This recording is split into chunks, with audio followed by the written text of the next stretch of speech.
Okay, welcome everybody to the IGPM webinar. Today we're really delighted to be supported by the RCGP Active Practice Programme, and in particular, you're a bit of a celebrity doctor, you know. It feels like we need to be doing this to you. Welcome to Dr. Dr. Hussain Al-Zubaidi. I say you're a celebrity, and all of us are at work when you're on the telly, but you're on Steph's Packed Lunch, is that right? Yeah, absolutely. Absolutely. You guys are all hard at work while I'm sort of just gallivanting around. Oh, I'm sure there's plenty of work done as well before you get there. Absolutely. So thank you for being with us. We really, really appreciate you taking time out of your busy day. So just to remind you who we are at the IGPM. So myself, I'm Kay Keane, and the other directors are Joe, Robin and Nicola. And please don't forget, we have a series of volunteer regional representatives as well. So there should be a regional rep that is accessible to you if you have any problems or you want help in your particular area. And then probably the two most important people in the IGPM are Ali and Sam, and Ali and Sam kind of make sure we're doing everything that we should and point us in the right direction and answer all of your emails and just keep everything going. So huge thanks to Ali and Sam, who are kind of in the background but doing the most important thing. So just really why we thought this was important, and you'll remember probably 2 webinars ago, we talked about the veteran-friendly practice, and that was such a powerful webinar, and I know made loads of you change your practice. And we know that another thing that's very important for all of us is physical activity, and this RCGP program about becoming a more active practice. And it's really not about us running to work or, you know, deciding to do something mammoth. It's about us just moving a little bit more. And I think, Hussain, one of the things that I read about you when I was doing my research is the 3 things that you think are important are movement, community and nutrition. I don't suppose in that order, but you know, those 3 things. And, you know, I'm sure you know yourself that if you do eat well and you get up and move about and you're surrounded by people who make you feel good, then you feel good. So we want to try and draw into all of those things in the next sort of 45 minutes or so. And we've had 3 years of sitting on our bums. I mean, I know some days we feel like we've run around the place, and then you look at, if you're like me, I look at my watch with my step count and it says I've done 3,000 steps, and I think, oh my God, I've not stopped all day. So it's about making sure that we do those things to look after ourselves as well. And that will fit in with our webinar next week, which is NHS England Looking After You Too programme. So hopefully it's all fitting together a bit like a jigsaw. So I've done my introduction to you, but importantly to point at those great resources that you put on your social media as well, particularly your, I like following your Instagram. You're always really inspiring on there. So we'll make sure you get copies of all these slides if you want them, so that you can jot down those links. Right, I'm going to stop my sharing now, Hussain, and let you, if I can work out how to do that. Normally at the top of the screen, there'll be a little drop down with stop share. And there isn't. So let me work out how to do that. Stop share. Okay. Sweet. Okay. Oh, I can see everybody now and the chat. So I'll man the chat for a little bit now if anybody wants to ask any questions. Yes, please. Yeah, feel free to ask any questions that you like. Try and make this as informative as possible. Hello, and thank you for the introduction. My name's Hussain. I'm a GP that works in Warwickshire, and for me, the Active Practice Charter has helped my surgery, and a little later my primary care network, transform a few key things about kind of how we work. Yes, we focus more on physical activity and getting movement in, but it was more than that. For the process of going about achieving the charter and then making the steps beyond, not by design, but we inadvertently found that our team connections were better. Our motivation was better. We had something to really enjoy and call our own in a way, and sort of the different things we were doing for our own well-being. And now I know there's a lot going on with well-being, and we get talks and we do that kind of stuff where we sort of talk about that kind of thing. And I think that's all good and well, but actually as a practice, trying to help each other to live healthier lives, and then therefore translate that for our patients, that brings about more well-being than any sort of 45-minute segment telling you sort of things to do. So sometimes just doing the practical things help. So let's start. And what we're going to do, in essence, the first part is going to be, why are we here? You know, why is it important that we need to be speaking about physical activity in our practices and within our staff and patients? Then we're going to be exploring some currently active practices and what they do to give us a bit of inspiration and some ideas. And then finally, I'm going to essentially beg on my hands and knees for you guys to, if you haven't already, become active practices in order to yield the benefits that I've experienced. Okay, so the why are we here? Well, it's a small team, but a very enthusiastic and hard-working team, led by Zoe, who I believe is on the call, Zoe Calder, myself, and Andy Riley, as well as Erica. And together we work to promote a number of key initiatives, but the cornerstone is the Active Practice Charter. But in essence, what we do is we promote the Charter, we help bring physical activity to the top of national agenda. We go to various conferences, help with regards to supporting research. And it's a really fantastic team that is able to kind of put its hand in a number of different pies, despite being quite small. So now, some of you may have heard of Parkrun Practice. And that is an initiative that runs alongside the Active Practice Charter. And it's kind of a component of, is how I think of it. I'm going to go on to explain what the Active Practice Charter is. And there are 5 key pillars to becoming an active practice. And one of them is connecting with a local physical activity provider. And probably the majority of the time, that's going to be Parkrun. And I'd actually recommend it to be Parkrun, because this is a fantastic national initiative that as a country, we should be super proud, because we definitely lead the way with this kind of public health intervention. Parkrun it's got nothing to do with running in my mind. It's the community that it brings. People walk it, they jog it, they sometimes just come and volunteer or bring cakes. You know, it's the community element that makes Parkrun so beautiful, not the running. That's just the side effect that we sort of have to do just to be part of it. So I would definitely recommend thinking about how you can connect to your local Parkrun to add yourself to one of the over 1,700 practices. But in essence, physical activity it's not important for health. It's actually vital to maintain normal health. So that's really the message here. It's not that if you're physically active, you're going to have great health. No.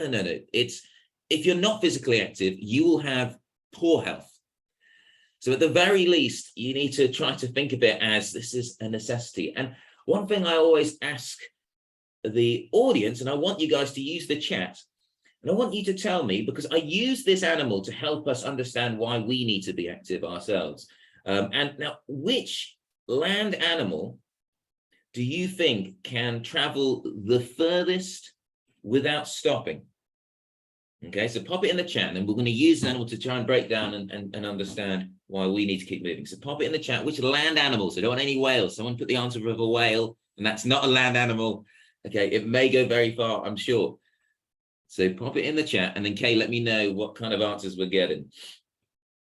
So I said an ant. An ant. We've got a couple of cheetahs, a horse, an elephant. Oh, 3 cheetahs actually. Yeah, cheetah's a common answer. I'll tell you, that's probably the most common answer. Okay, is it? Fantastic. All right, so horse, elephant. Oh, someone else is saying ant. Very good, very good. Okay, well, I'm going to tell you a story. And this was just over 100 years ago. there's a famous race called the Western States 100 miler, and it's a horse race. So it's man and horse traveling for 100 miles and see who gets to the finish line first. Okay, an epic race. Now, one guy, he brought his horse and he'd been training all year and he's super excited for the race. But within a few miles, the horse just goes lame. It's gone. You know, his horse is not going any further, not well. So he thinks, do you know what, I've been really looking forward to this race. I'm just going to get to the finish line and I'm going to enjoy it and get my medal, etc. So he starts running. He just starts gently jogging and running and walking and just keeps going as far as, and he started finding that he was going past people on the horse that were having to rest, and the horse take a break, drink some water, have some food, and it won't go again for a little bit. And he kept going. And well, he finished that race in sort of just over 24 hours. And he beat all the other horses that were in the race that could not do 100 miles without taking a significant rest. And now we know that humans are the greatest endurance animals in the world. And there is actually no other animal that comes remotely close. And it's believed that that's how we hunted our prey. We wouldn't hunt them down with acceleration. We're not that fast as a top speed. Even Hussain Bolt can't really match most of the prey that we would want to eat. But we can exhaust them. And still in some tribes in Mexico and Central Africa, that's what they'll do. They will keep running and tiring their animal until it just passes out of exhaustion. So it's really important to understand that. So we are genetically designed to be incredible endurance athletes. There's a tribe in Mexico which still live by the sort of traditional hunter-gathering lifestyles, and they run 400 kilometers a week. Gosh. Okay, they don't run that because they have events and it's fun, and although they do have celebrations where they do running events, but they run that because they have to get water in their sort of desert environment. They have to search for food, which is often not conveniently in packages on, you know, aisles right next to each other, or where you can get an app and just get it delivered straight to your door. You know, it's by necessity we've been designed that way. And the problem is that over the last 100 years, the way that we live our lives has vastly changed. We're a lot more sedentary, aren't we? We're spent more time here on our desks or on the sofa or in the car seat. We're sitting down for long periods of time. And the problem is our genetics have not adapted quick enough, and they won't, because it takes tens of thousands of years for our genes to change. And because of that, that's why we're seeing such huge rates of type 2 diabetes, osteoarthritis, cardiovascular disease, obesity. You know, these things have come about because of the environment that we have designed. Don't get me wrong, it's a beautiful kind of efficient environment, but it's not great for keeping us moving. So we just have to be careful, and we have to be mindful of the fact that the machine that we have wants to and needs to keep moving. And I use another analogy of a Formula One car, which is, if I owned a Formula One car, it's super expensive, super fast and amazing, but if I tried to drive that to work, I can promise you I will not get the 12 miles to work. The Formula One car is not designed to do that. It won't be able to go the speed bumps. The suspension will probably break on the million potholes that we have in the UK due to underfunding, a bit like GP. And the car just simply won't operate. It won't be able to be cooled. So that's the analogy I use. The Formula One car has to be used in how it's designed. The human body has to be used in how it's designed. Okay. So what are the recommended activity levels? Well, in the middle here, we have what we need to do for our young person. Well, that's between the ages of 5 and 18. Okay. And that is 60 minutes a day. So those of you that have kids, that is 60 minutes. That's more than double what you guys should have, which is about 150 minutes across a week. Because I run a lifestyle clinic in my area, and one of the sort of common things I'll hear people say is, oh, I've got kids, you know, I don't have time to be active. I'm going, do you know what? You should be active with your kids. Like, your kids need to be doing more than double what you're doing. So use it not as a hurdle, but as a way to get yourself active, because we always want to do the best for our kids. And if that is the case, we need to get them moving. And kids always want to move. Yet I see often parents telling them to, you know, slow down, you know, we need to go, etc. No, let them run, let them be themselves. because they want to get that activity in. It's an innate instinct that we want to allow them to follow. The one thing I'd want you not to forget is, okay, yes, we want 150 minutes for our adults per week, but some of that needs to be strength. And they say about an hour a week needs to be some strength exercises, okay? What do the experts say? Well, I think it's pretty well accepted and established that physical activity provides more benefits than all the array of drugs and surgical options that we have. Now, if it was a prescription, then the queues would be, you know, round the corner. You know, you have even busier phone lines than you currently do. And I think one thing is that the nicest quote is the third one down there from Professor Whitty. That is, there is no point in life where doing more exercise does not improve health in multiple ways. Sometimes people get sort of caught up in, oh, I'm not sure if I can exercise with X. No, yes, you can. For sure, you need to adapt what you're doing, but you can move. And I think we need to get away from the word exercise, because that has a lot of connotations of it being sort of a punishment, that we need to exercise to burn off these calories. And not at all. Exercise, firstly, to burn off calories isn't that efficient a mechanism to help from that aspect. We should be thinking of it as movement to keep our joints fluid, to keep our mental health in a good place, to keep our body metabolism high. And yes, it will burn some calories, but that should be way down the list of priorities for why you want to move. And if we want to focus our efforts, then the group that we should focus it on is this group. Okay, so this is the group that are doing the minimum amount of activity, from sort of completely sedentary to less than about 8 Met hours per week. Okay, well, that equates to sort of less than 15 minutes a day. And you'll be surprised that, you know, just under a third of our population is not active for more than 20 minutes a day. And it's not great, isn't it? It's not a good situation to be in, but you can understand why with the kind of lifestyles that we kind of lead at the moment. Hussain, can I ask you a question about when you say 50 minutes of activity, is that activity where your heart rate increases, or just walking around and movement? Any movement. And because bear in mind, your heart rate increases with walking. Any kind of movement, your heart rate will increase. Of course, it will be at different levels, and maybe 5 beats per minute or 10, or if you're running, you know, good like 80 or 90. But that's any activity that is not sitting down or standing still, anything like that.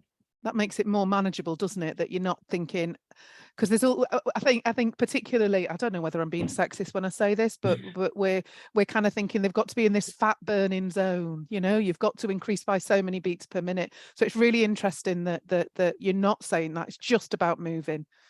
Absolutely. Like, the thing is, yes, absolutely, there's certain zones in our activity level that provides more benefit to burning fat, and the zone that they're talking about there is what we call zone 2, which is where you've had at least sort of a 15% increase in your heart rate. But bear in mind, you don't want it too high, because then if you go beyond into zone 3, you actually start just pulling energy from your liver rather than burning the fat and releasing that energy. The reason why, if you become more vigorous in your activity, you're not focusing on the fat, is because your fat stores cannot release the energy quick enough for what you are doing. So let's say if I go for a fast 5 kilometers, if it's trying to base it just on fat release, it won't be able to keep up, nowhere close. So instead, the liver just pumps out sugar, because that's nice and easy. But for example, you know, when people are doing a marathon and they then sort of hit the wall, that's when the liver runs out of glucose. It's done. It's like, my shop's done. And you're just relying on your fat release. So the speed just dives down, because you just can't maintain the same effort. So that's often that sort of sensation you get where you're just completely done. Oh, that's good. And just a comment from Joe, working from home, and that sedentary lifestyle isn't helping kind of the nation, I suppose. Absolutely, yeah. And working home, like, definitely introduced a lot of challenges for many people. It took them out of the routine of maybe active travel, going to work, catching the train or the bus, etc. But it's not impossible. You know, like, some days I work from home as well. I'm working from home today, in fact. And I would say by making some adaptations and thinking about it, I'm more active now on my home days than I am when I go into work. And that's because, for example, I will have a little alarm on my watch that goes off every 40 minutes. And in those 40 minutes, I will do 5 minutes of activity. I've got a sort of a kettlebell that I'll sometimes do some strength training just there. I may just go up and down the staircase for a little bit. I may just go for 5 minutes walking around the garden or on the street. And the reason I do that is not just because, yes, I'm doing some activity, that's great for my health, but because research has shown that you mentally can only operate at a high level for 40 minutes until you then need a break. I know sometimes we just want to push through, but taking that extra 5 minutes, you can even do it as 2 minutes, just taking that mental break to do something else and then coming back at it. I promise you, you will gain that time back by being a more effective next slot of 40 minutes. Okay. And I had to get really strict with that just because I was finding that my day was just getting longer and longer. And I was just finding that I was just working near the end of the day, just trying my best to get over the line. But in fact, if I just taken a few more breaks during the day, I'd be a bit more focused to make decisions a bit quicker. And that might fit in with something we did earlier on in the year about tiny habits. So, you know, making that habit to do something different wherever you are in that time frame. Even if you don't manage it every 40 minutes, if you did it every hour, it's something, isn't it? It's making a difference. Exactly. And make that first step an achievable one. I didn't get to 40 minutes in one day. No, like the first thing I did was I just did it once in a day. I said, do you know what? You're no longer going to just work through lunch. That's just not an effective option. So I said, okay, 10 minutes I'm just going to have for lunch each day, regardless of how crazy the day's going. I'm just going to do 10 minutes. Because if I leave 10 minutes later, then the world hasn't come to an end. But I found that I wasn't leaving 10 minutes later. I was actually leaving a little bit earlier than before, just by taking those 10 minutes of just, you know, getting up from my my consultation room, going up to the staff room and just eating lunch for 10 minutes. Actually, in fact, with my practice manager, who's absolutely lovely, and then heading back down. And I was doing better. I was just more focused rather than just going through the motions, trying to get through to the end of the day. I got through to that afternoon going, okay, I've got energy in my belly. I've moved a little bit. And I can get back at it. And then once I saw that benefit, I was like, oh, let me have a little 5-minute coffee break in the middle of the clinic, regardless of how my clinic's going. I'm just gonna have 5 minutes upstairs, have a coffee and then come back down, then 10 minutes for lunch. And then slowly that's turned into 40 minutes because I just found that I was just getting more and more benefits the more I took these little breaks. And if you asked me before I started this, would I have got those time-saving benefits? I wouldn't have believed you. I would have said that if I keep doing that kind of stuff, it's gonna be 8 o'clock and I'm still in the building. But that's just simply wasn't the case when you put it into practice. And you know, with this slide, one thing I want to show you is the reason that I want you to try and encourage your clinical staff to bring it up is because despite misconception, people listen more to physical activity advice than to potentially, for example, stopping smoking. Now, most of your staff will happily always say, you know, do you need help for stopping smoking? They'll try and encourage that quite often. It's sort of ingrained to what we do. We won't just let that go by. We'll just politely just ask if that's something they want help with. But in fact, you need to speak to about 50 to 120 people to get one person to stop smoking. You only need to speak to 12 for them to make a change, for one person to make a change with their physical activity. And that's because there isn't with cigarettes, there's a nicotine, which is a powerful addictive substance. And there isn't in the other instance. And that's why you can see that's the difference for why it takes people, so many more people to get that one. So no, we can make a difference by bringing up these conversations. And I think 1 in every 12 person is pretty good going. And that's enough to really get stuck into. Okay, so the Active Practice Charter, what is it? Well, let's get into the specifics. And I'm going to share a bit about kind of what the coverage is like at the moment. So in fact, we have more than 175. Are we on 200, Zoe? We are 215.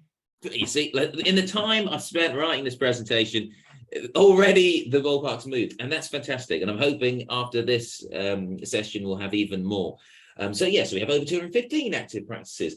And I think the key is primary care networks are very much encouraged to sign up, because why not work together? You may have a few practices that are all interested, or a few individuals in those practices that are passionate about physical activity. Work together rather than having to duplicate all the same sort of effort and maybe walking programs or whatever it is that you come up with ideas. And we're going to come up with some ideas in a second.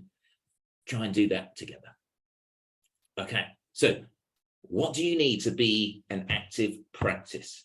Well, you need to hit these 5 areas, and I kind of split them into 3. If we start off with reduction in sedentary behavior, and I'm putting that at the top because sedentary behavior is different to increasing physical activity, if that makes sense, because they are actually different. People think, oh, well, if you go for a run, then that's fine, you know, like you're doing physical activity, so, you know, sedentary behavior is sorted. But no, because like even on those days that I was talking about where I was spending, you know, probably about 10 to 12 hours in my room just working through, and I would do a 5K run maybe in the morning or when I got home. So I was doing some physical activity, and that's great. But I was also being really sedentary. And studies show that even despite me doing that physical activity bit, I've still got a lot of health impacts of just being sedentary. And it's actually better for your health to be less sedentary and no significant sort of physical activity, for example, with those 5K runs, etc., than it is to do those runs and be active for certain hours in the day, but then being really sedentary for prolonged parts of that day. So it's even more important to tick that box. And I think in GP, we have to be careful, isn't it? Because a lot of us will be spending a lot of time on our computers. That's where all the information is, etc. So think about things like standing desks. You know, one of my colleagues got one of those boards with like where you sort of balance on it and it's sort of you're moving around. You know, they've got that. One of them had a stool that's also on a balance board, just that they're engaging the core. So think about ways you can make it less sedentary. So there was a question, Hussain, in the chat saying, do we think stand-up desks are good for staff? So you recommend that? Is that about the strength? Totally. When you're standing, you're engaging your calves to stabilize you, you're engaging your core, and naturally, trust me, you will just be moving around a bit. Like you won't stand stationary like this, you know, for the whole day. You just naturally just move across because you start to feel like, oh, you know, I've learnt on this bit a bit too long, and you'll just find that you are just moving. And people will sometimes just sort of, if they're having a think, they'll just have like a little walk around. You feel more alive. And it's also been shown that you concentrate more when you're standing up compared to when you're sitting down and your activity levels just dip because your body's just sort of going into rest mode.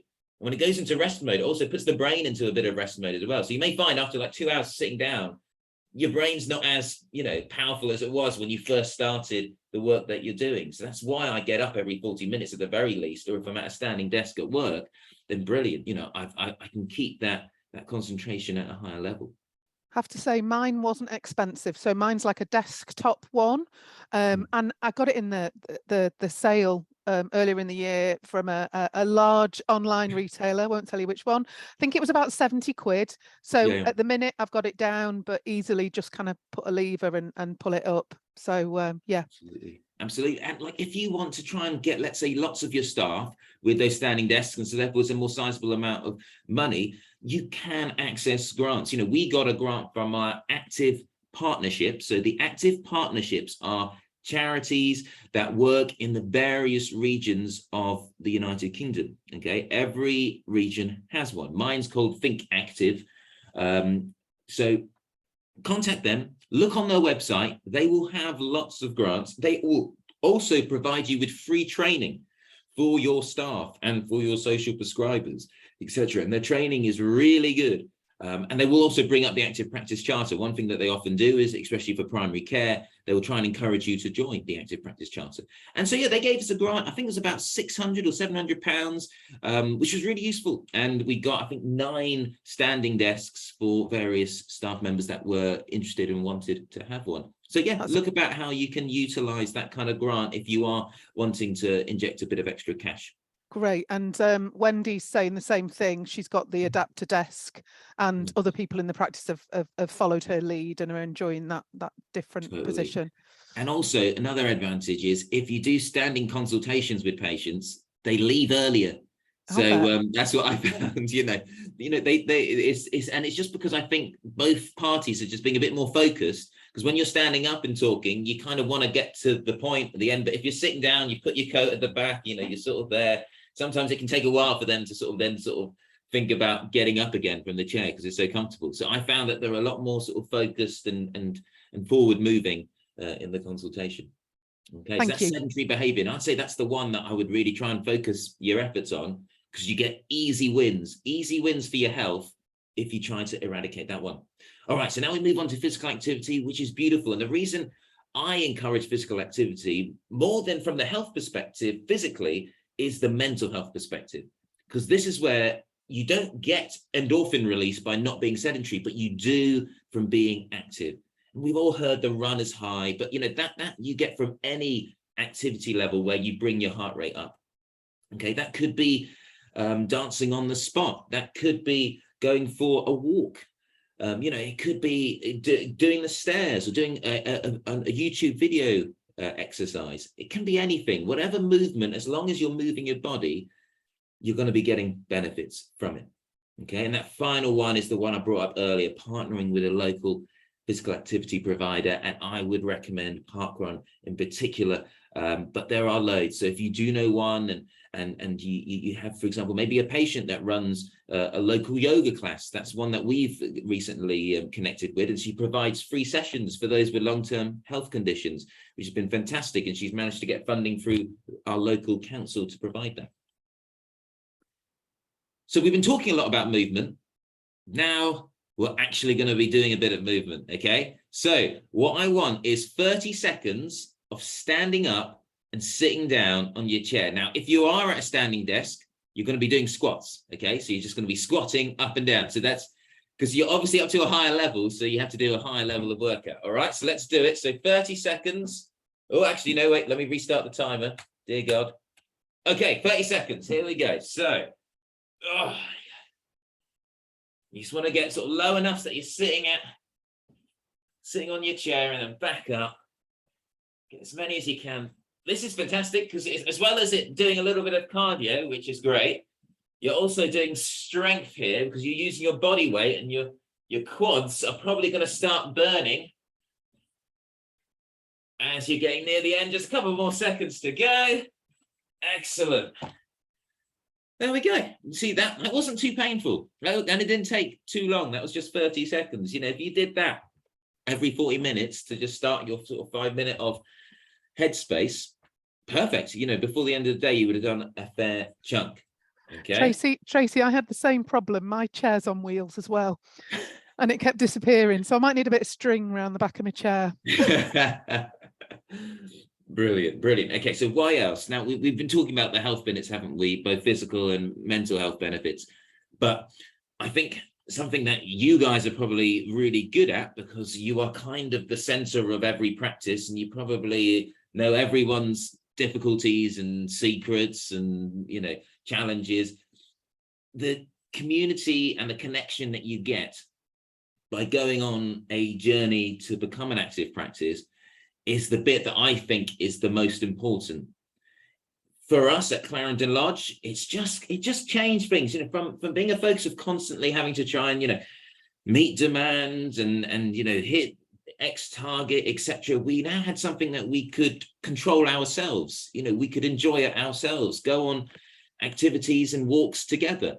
Our Christmas and summer do's always now have a physical activity component to it. So yes, we have a nice you know, meal at you know, a local restaurant or whatever, but we also include a walk in there, or we will have a dance you know, at the end, a sort of a where we get like a local patient advocate that's a physical activity leader, and she'll just lead us through like kind of like a Zumba kind of thing. What do they call it? I think she calls it Behaviour. I don't know if you guys have done it, because it is a franchise elsewhere. But yeah, things like that, just to get a bit of activity in and make that kind of like normal.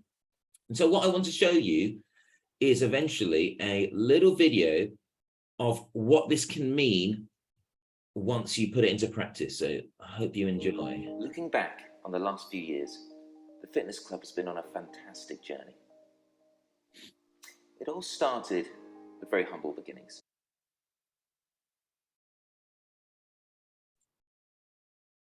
The volume's gone for me. Oh, On the 25th of September 2019, to celebrate National Fitness Day, we launched our fitness club, initially as a social media club. Its aim, to highlight and promote the local fitness organisations and leaders. On the day we had salsa lessons, yoga, taekwondo, as well as HIIT sessions from the local Wasps rugby team. apart from being heaps of fun, the day served to encourage patients to enter various fitness events under our banner, including the Stratford 10K and Leamington Park Run. With this newfound enthusiasm in our patient community, we decided to create a challenge. From September to December the 25th, we would get our patients to cumulatively run, swim, or cycle 10,000 kilometers. The response was fantastic. Over various media platforms, including Strava, Instagram, Twitter, and Facebook, patients started delivering the results, contributing to this 10,000 kilometers. And it was not just patients. I made a concerted effort to get staff members involved. I knew that more physically active and less sedentary members of staff would mean a more productive workforce, but also they would be better able to promote the benefits to their patients. The Fitness Club offers a range of different activities to suit your interests and ability. Run Talk Run is on every Tuesday at 6:30, with various groups from power walking and couch to 5K to groups for experienced runners. It is a mental health support group first and a running group second.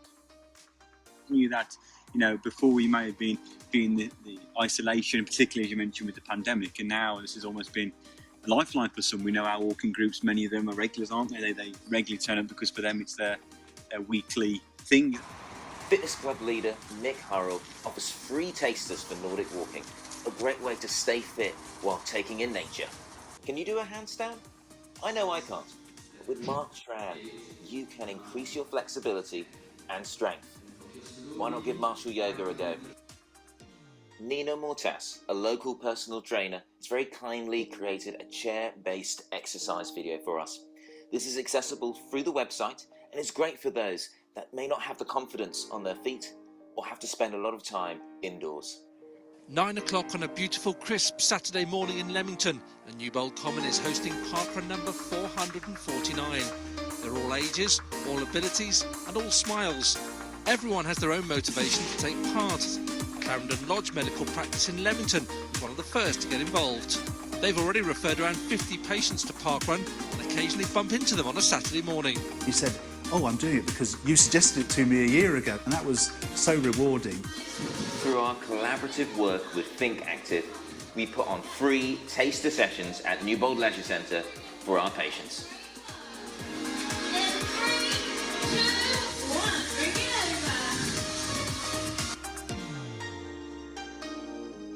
Among the 470 runners this week is Juzar Kandola, who was left temporarily blind and paralysed by a stroke 3.5 years ago. I made an almost full recovery, and I've been running 6 times a week ever since.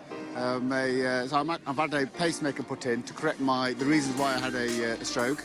But I'm fitter than ever now because of parkrun as well. So it's a social aspect as well as a physical aspect, and that's improved my health. I'm trying to get my diabetes into remission. Right. So it's mentally helping me, physically helping me, socially helping me, emotionally helping me. Yeah, I mean, because I had agoraphobia, my heart was pounding when I came the first week. I was really scared just to go out of the house, never mind come and meet strangers. But everybody's so kind and welcoming. It's not strenuous. I have got fibromyalgia, so it's a little walk for an hour. There's 3 different levels. So some people go faster, there's a middle level and a slow level. So I say 82. Joe's 82 and he's on sticks and he can do it. Anybody will do it. Sleeping really well. Yes, I get the pains from the fibromyalgia. That's not going to stop. But my confidence has increased, my anxiety has reduced, my depression has lifted, and even coming and doing the run talk run. Oh yeah. I've really enjoyed that. The work we have done at the practice exceeded our initial expectations. We look forward to growing further with the help of our local partners and patients, keeping true to the same 3 goals we initially set out with: better physical health, better mental health, better community. If you have been inspired, why not join the Active Practice Charter today and start your journey? Wow, that's amazing. And isn't it, Yeah. and I don't mean to be rude to you and your input, but isn't it great to hear from the patients? They're Absolutely. the lady who not only no activity, but the agoraphobia as well. I mean, gosh, that's life changing, isn't it? Absolutely, totally. I think that's a term that you can use for a number of the patients that have joined the various groups and activities that we've done. And yeah, it seems like a lot. And every time I watch that, I think, oh God, we have done a lot. But at the time, it was always just by making small steps. All started with just, okay, we're going to put out some, positive physical activity, social media posts. And we started there, and we thought, oh, okay, why don't we just encourage people to do some movement in 3 months before Christmas to, cover 10,000 kilometers. And then we think, oh, it just build up those little steps, just like when we're trying to make steps to improve our lifestyle. We want it to be little steps. Yeah. Do the same with this. Don't try to go, okay, I need to go crazy and put a huge program in to become an active practice. Not at all. Just start those simple steps, and you can join the charter just as soon as you've made those first steps. Yeah. Once you're on the charter, you can then continue to build and to grow. You definitely do not need to approach anything like that in order to achieve the status. We're thinking about social media. We're doing a bit of a program on a Saturday at the moment about Strictly Come Dancing, to just get people to move while they're watching it. We know lots of our patients. We've got one of the celebrities is a local lad, so we're kind of we're trying to kind of encourage people to move more, and doing some arm movements is good if you can't get up, or having a disco in your kitchen afterwards. So we're trying to make it fun. And that's a brilliant idea. Just a comment in the chat that Joe's saying that, how do you demonstrate improvement in someone's sedentary lifestyle? So she's saying she's got a walking group and a singing group. How can you demonstrate that improvement? Is it a scientific thing, or is it those stories? So when you're, let's say, applying, if that's what she means, like how does she state that she's ticked those boxes, then for sure you just need to let us know about what you did. So it may be that to reduce sedentary behavior, we got a bicycle rail outside the practice to encourage patients not to drive into work but to cycle. It could be about having some exercise videos on the waiting room TVs that people can do seated or chair-based exercises. It could be getting standing desks for the staff. Just jot those down. We just need to know the details. We're not going to randomly inspect you and check that you've done these things. We trust you. So just let us know what it is you're doing. Now, if you want to explore the impact of some of the things that you're doing on, let's say, your staff and patients, then I would maybe try and understand from their perspective, what's the reduction in the sedentary behavior? Have they felt any different afterwards? And you could do that qualitatively by doing surveys, or maybe specifically, assessing activity levels. But I think she means about how she can apply for the charter, then it's the former. Okay, great. Thank you. That's all right. So let's look at what some surgeries have done. And so we've got Collingwood surgery. I've used a picture from my surgery, but they set up virtual and face-to-face yoga sessions for staff, and they managed to get funding for that in order to have that during some of the lockdown periods.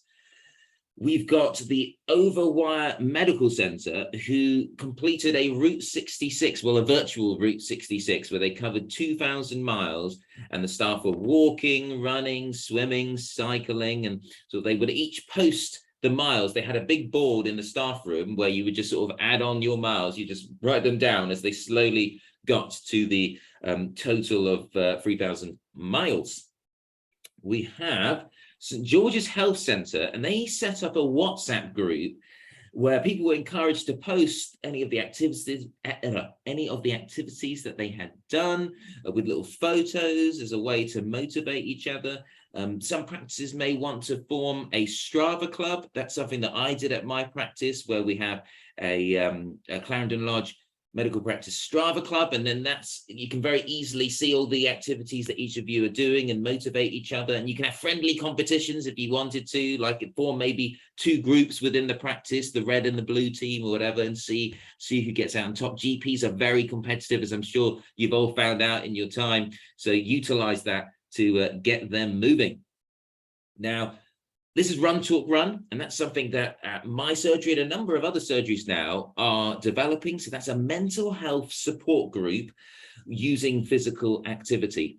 And many of you may know that the recent NICE guidelines changes for the management of depression has put group exercise above antidepressants and above CBT and IAPS. So, you know, if we want to be able to offer them what's gold standard for NICE care, for many of us, we don't really have access to a mental health physical activity group, at least I didn't have beforehand. But through Run, Talk, Run, so they have their website, which is runtalkrun.com. They will provide all the funding to help you set up your walk, and they call it Walk, Talk, Walk, or your run, Run, Talk, Run. And they will cover the training, they will cover all the liability. You literally will just have to host it at your surgery, maybe find some volunteers within the staff or the patients, and you run it. And it's been a fantastic initiative for us. It's probably the most successful part of what we've done to become an active practice. And they've got a number of surgeries that have gone through that process, and they have a very clear process to help you achieve it if that's something you want to do. So we've got here how to reduce sedentary behavior. So we talked about standing desks, but not everybody wants to stand. But what he's got hidden underneath here are pedals. So he is cycling. So be inventive, be inventive. That's Dr. Harper, one of my colleagues at a neighboring practice. You know, be inventive with how you can reduce that sedentary activity. And then we've got here Honiton surgery. They got some electric bikes to be able to go on home visits. So rather than jumping in the car, get an electric bike. That helps just, you know, and the thing is, people often say, oh, if it's an electric bike, you're not doing activity. Actually, you know, the studies show that you do a decent amount of physical activity, even on electric bikes, because you still have to push the pedals and they will just assist you. So it just means that you can go longer without being so sweaty when you get to the home visit, because yeah, being stinky and sweaty is not a good look on the home visit, I have found. So yeah, so get on the bike. Andrew's just saying in the chat, we locally have the Early Bird Run Crew, which is linked with Calm. As a practice, we aren't linked yet, but there are similar groups around the country. So that's Early Bird Run Crew. Fantastic, fantastic. And that's brilliant. I'm guessing they go out really early in the morning from that name, I'm assuming. Yeah, and maybe not all birds either. No. Yeah, 6:30 he's saying. Yes, for sure. Okay, so some commonly asked questions is, who decides on the changes that we make? Well, do it as a team, okay? Often there'll be a champion within any practice that just is more motivated, etc. At my practice, it was myself and my practice manager, Stephen Gallagher. We've led on most of the projects.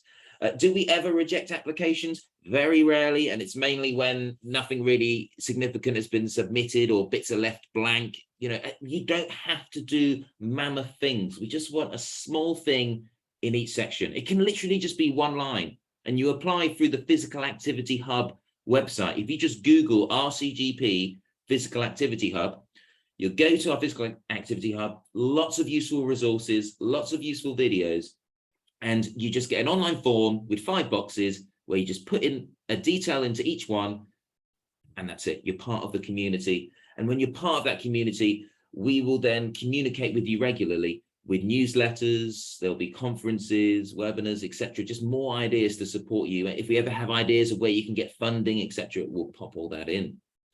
Does it have to be led by a GP? Not at all, okay, not at all. In fact, the best practices have often been led by practice managers, often just because they have the natural skills of managing and bringing about something like this into reality. So no, I would say it can be done by anyone. So if you want to delegate it to one of your nurses, your admin team, put it wherever the passion is my opinion. If there's someone that's passionate about this thing, let them lead. And how can we advertise our commitment? Well, you'll get an email signature banner, which will state that you are an active practice. For us, it's been really useful for when CQC came around recently. They specifically commented on our active practice charter status and stated that that was a fantastic way that we were connecting with our practice population. And a number of the patients had written in stating how it had impacted their experience of the practice. So no, it's good for the practice on a whole, not just the benefits for the staff and patients. And then if you're already a parkrun practice, then that's fantastic. You've already hit one of the 5 key elements. So now you just need to explore and hit those other 4. And that's where we bring you to the end of my presentation. But this is where I'm really keen to find out what you guys have already done. We've already got some stuff popped into the chat, which is fantastic. And I understand, Kay, when we were speaking earlier, you've done a number of things at your practice. Yeah, we have. So I'm not going to share my slides because I'm really conscious of time, and I want to give other people the opportunity to speak. So we have a practice allotment that are what we call practice health champions, but you probably call your PPG. We just wanted to give them a bit of a better name for what they do, champions, you know.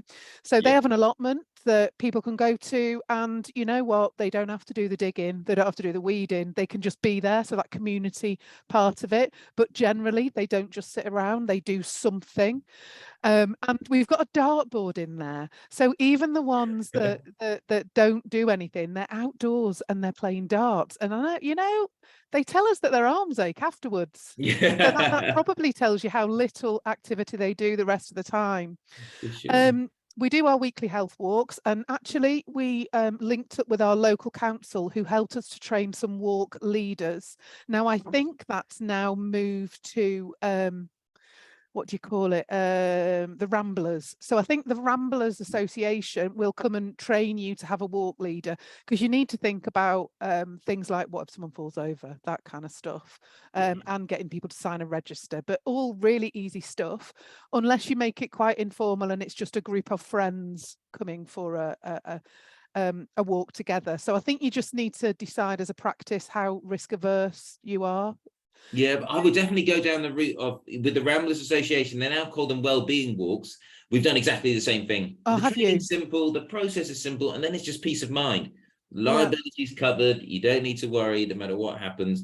Don't let that sort of process make you sort of feel like you don't want, you want to avoid that kind of risk. No, not at all. There's no risk when you've gone through the correct process. I'd recommend it. Yeah, absolutely. Then what else? Oh yeah, so during COVID we switched off our call-in screen because we needed to have that barrier, so that the GP would come and ask the questions to our patients. So I've not switched it back on, and I've saved myself a bit of money because I don't want that bill. And now my GPs and my nurses and any of the R's staff get off their R's and walk down to collect the patient. Now it didn't go particularly well at first, but now they recognise that actually getting out of their room and walking back down the corridor with the patient to have those "how are you, doctor, how are the kids, blah blah blah" is quite a good way of stopping that conversation in the room. And then my final thing, just because you said you wish you could put physical activity on a prescription, we have this which is what we call our well-being prescription, and awesome. I will share this. We can share this in our IGPM chats, and I'll send you a copy of it. But the first thing on the top of that is weekly walks every Wednesday, 12 o'clock.